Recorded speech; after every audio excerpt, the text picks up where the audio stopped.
Colombia rang in the new year by raising its national minimum wage a few weeks ago. But instead of getting praise, the government is now the target of public outrage. CCTV's Begue reports from Bogota. 29-year-old Franci Wasco works as a housekeeper and earns Colombia's minimum wage of 689,455 pesos, or approximately US dollars a month.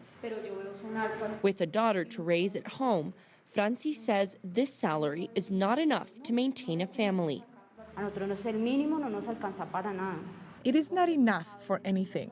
The government keeps raising the prices for everything, rent, transport, and the government says education is free, but we need to buy books, notebooks, and pencils.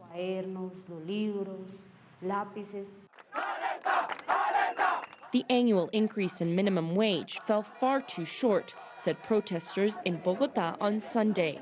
This year, it jumped 7%, while the inflation rate for 2015, according to officials, was 6.77%.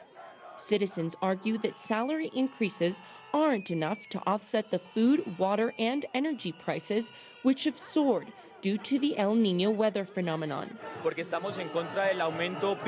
We're here protesting the minimum wage decreed by the national government after labor unions had insisted on a 12% hike, which is modest compared to what is needed for an average family.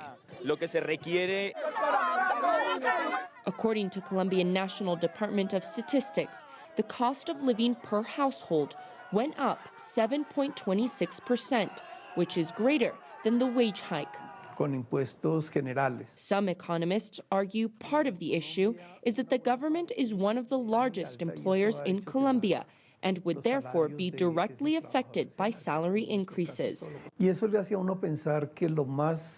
seems that when the government was making their decision, minimizing the effect on the national budget weighed heavily, and also the concerns to keep the inflation rate under control, as the minimum wage is sometimes used to tie down inflation. While the Colombian government won't change the minimum wage again until next year, the people at Plaza Bolívar are asking for change now. Begue, CCTV, Colombia.